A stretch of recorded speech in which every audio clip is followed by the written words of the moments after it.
It didn't have walls the way you imagine, no stone archway, no wooden door with iron hinges, no window with a view of the hills. What most people picture when they read the Gospels, a modest but decent home, humble yet dignified, is almost entirely wrong. The house of a very poor family in first-century Galilee was something far more raw, far more fragile, and far more human than anything we tend to project onto those ancient pages. What did it actually look like? What did it smell like at dusk? What sounds filled the air before sunrise? And why does understanding the answer to these questions change everything about the way we hear the words Jesus spoke? Because Jesus didn't speak in lecture halls. He spoke in streets, in courtyards, in the kind of homes where survival was not guaranteed, where the difference between eating and not eating depended on decisions made before dawn. Stay until the end, because understanding this changes how we read the Gospels. In the villages of Lower Galilee, places like Capernaum, Magdala, Nazareth, the poorest families lived in structures that modern archaeology has carefully uncovered. Stone by stone, these were not houses in any contemporary sense of the word. They were single-room dwellings, rarely exceeding 30 or 40 square meters, built directly against the earth or partially dug into hillsides to preserve heat in winter and coolness in summer. The walls were constructed from uncut fieldstone, stacked without mortar, the gaps filled with mud and dried grass. They were not built to last. They were built to survive the season. The floor was the earth itself, packed down by years of bare feet, swept daily with bundles of dry reeds. In wealthier homes, you might find a thin layer of plaster over stone. Here, there was no plaster. What you felt beneath your feet was the same ground the animals walked on, because in many of these homes, the animals came inside at night, not beside the family, below them. The structure was often divided by a small elevation, a raised platform of packed earth where the family slept, ate, and lived. Below that platform, in the lower portion of the single room, the goat, the donkey, or the few sheep the family owned would shelter through the cold night. Their body heat rose. It was not primitive ignorance. It was deliberate, necessary engineering, warmth in winter, protection from theft, proximity to the animals whose milk and wool represented the thin margin between poverty and destitution. If you were to stand at the entrance of one of these homes at the end of a working day, just before the oil lamp was lit, you would smell the damp of the earthen walls, the animal warmth rising from below, the smoke still clinging to the low ceiling from the morning fire. The ceiling itself was made of wooden beams, laid horizontally across the walls, covered with packed branches, mud, and dried grass. It was not watertight. When the winter rains came hard, the ceiling leaked. Families would spend the night rearranging their few possessions to keep them dry. There was one lamp, usually just one. That lamp was not a decoration. In a home with no windows, or at most a single narrow opening covered with a rough cloth, the oil lamp was the difference between functional darkness and the ability to work, to eat, to find a child in the night. It sat in a small niche carved into the wall, or on a flat stone raised slightly above the floor. It burned olive oil, and olive oil cost money. A family at the edge of subsistence measured oil carefully. When the flame flickered low, someone made a decision: let it die, or pour the last reserve. This is the world Jesus was describing when he spoke of a woman who lost one coin and swept the entire house searching for it. Not a dramatic loss, a coin. But in a home with a packed earth floor, with no light except one small lamp, in a single room shared with animals and children and sleeping bodies, that coin could disappear completely. The sweeping was not anxious theater. It was methodical, desperate, real. She lit the lamp. She swept every corner, because that coin was not abstract value. It may have been a day's wage. It may have been what stood between the family and hunger that week. Nothing in that world was symbolic before it was physical. The family that lived in this home woke before sunrise, not by choice, by necessity. Water had to be drawn from the village well or cistern before the heat of the day, before the crowds, before the water level dropped too low for smaller vessels to reach. The woman of the house, and in the poorest families, it was always the woman who carried this weight, would walk to the source with a clay jar balanced on her head or carried against her hip. The jar was heavy when full. The path was uneven stone and dry earth. If the jar cracked or broke, it was not replaced easily. Clay vessels were repaired with pitch, wrapped with cloth, oozed until they crumbled. Inside the home, the morning fire was built in a small depression in the floor or against one wall, using dried dung, wood scraps, and dry brush. The smoke rose and had nowhere efficient to go. Eyes burned. The low ceiling absorbed years of soot until the interior walls were permanently darkened. Bread was made every morning, flatbread, baked on a curved stone or clay surface over the fire. Flour, water, salt, sometimes a small portion of yesterday's dough, kept to leaven the new batch. When there was no reserve of flour, there was no bread. When the millstone cracked, grinding stopped until it was repaired. The millstone, two circular stones, the upper one turned by hand, grinding grain into coarse flour. In nearly every excavated house from this period, archaeologists find the millstone.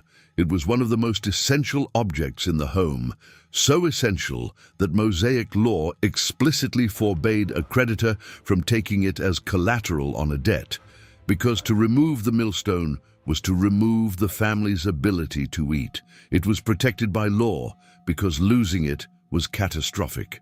Two women grinding at the mill, Jesus would later say, side by side, every morning, because that is exactly what happened. Neighbors grinding together, sharing the labor, sharing the weight of survival in a world where everything required effort and nothing came easily. The roof was not safe. In wealthier homes, merchant families, landowners, those connected to the administrative structures of Herodian Galilee, the roof was a genuine second floor, a place for sleeping in summer, for drying figs and herbs, for receiving guests in the evening breeze. But in the home of a very poor family, the roof was fragile, temporary, and required constant maintenance. Every year after the rainy season, the mud and thatch had to be repacked, relayered, resealed. Families who could not afford to maintain the roof lived beneath a ceiling that grew heavier with each rain, that sagged, that occasionally collapsed in sections. This is not background detail. This is the literal setting of one of the most striking moments in the Gospels. When four men carried their paralyzed friend to see Jesus, who was teaching inside a home in Capernaum, so crowded that the doorway was completely blocked, they climbed to the roof and began digging through it. The Greek word used in Mark's account suggests they broke it open. They excavated a hole large enough to lower a man on a mat through the ceiling into the room below. This was not a dramatic, cinematic choice.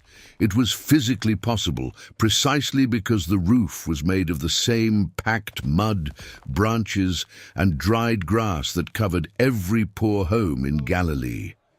They dug through it with their hands. They lowered their friend into the presence of Jesus through a hole in the ceiling of someone's single-room house. The owner of that home said nothing recorded in the text. Perhaps because this was not unusual behavior in a world where desperation regularly exceeded the boundaries of social convention. Perhaps because the roof could be repaired. Perhaps because what happened next made the damage irrelevant. In that same world, the concept of shame operated with a weight that modern readers consistently underestimate. Honor and shame were not private emotional states. They were social currencies, visible, public, inherited, and catastrophically easy to lose. A family's honor was tied to the conduct of its women, the reliability of its men, the debts it carried, the company it kept. In the village of a few hundred people where everyone knew every household story, shame was not metaphorical. It was a force that could isolate a family from the community networks they depended on for survival. This is why the father in the parable of the prodigal son does something almost shocking when he sees his returning son still far down the road. He runs. An older man of standing in a first-century Palestinian village did not run in public. Running was undignified. It exposed the legs. It broke the composure expected of a patriarch. But he runs, and this is not sentimentality. It is a deliberate act of protective shame absorption. By reaching his son before the son reaches the village, the father publicly claims him before the community can reject him. He covers the shame with his own body, his own movement, his own willingness to look undignified. That detail is invisible to a reader who does not know what it cost to run, but it was everything. At night, the family slept together, not in separate rooms. There were no separate rooms. Not on separate beds. There were no separate beds. On the raised earthen platform, a single woven mat or a rough wool blanket spread across the packed surface. The entire family lay together for warmth, children pressed against parents, the youngest against the mother, the lamp extinguished, the animals breathing softly below. The village silent, except for the occasional bark of a dog somewhere across the dark lanes between houses. This is the precise scene Jesus describes when he tells the story of a man who goes to his neighbor at midnight asking for bread because an unexpected guest has arrived. The neighbor calls from inside, "Do not bother me. The door is already shut. My children are in bed with me. I cannot get up." This is not laziness or indifference rendered as excuse. This is a literal physical description of the sleeping arrangement of a poor family in first-century Galilee. Getting up meant waking every child pressed against him. It meant navigating a dark single room. It meant unbarring the door, a heavy wooden beam dropped into iron brackets, without waking the animals below. It was genuinely disruptive, genuinely costly, and yet the neighbor gets up, because persistence demanded it, because the social obligation of hospitality in that world was not optional. It was a matter of community honor so serious that refusing a neighbor in genuine need carried consequences that rippled outward for years. Jesus was not telling an abstract story about prayer. He was describing a real house, a real night, a real social pressure that every single person listening to him had personally experienced, either as the one knocking or as the one lying in the dark deciding whether to rise. That is the quality of his teaching that 2,000 years of stained glass and cathedral ceilings have slowly, unintentionally obscured. He was not speaking downward from a position of theological authority.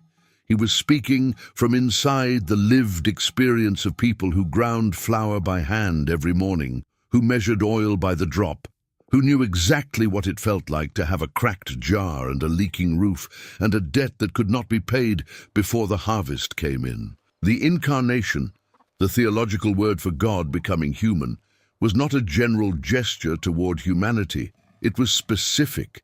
It was a particular village, a particular economic class, a particular kind of house with a particular kind of roof. It was the smell of animal warmth rising through a clay floor at dawn. It was the weight of a water jar on the walk back from the well. It was the sound of a millstone turning in the early morning darkness while the rest of the house still slept. When Jesus said the kingdom of God belongs to the poor, he was not speaking to a category.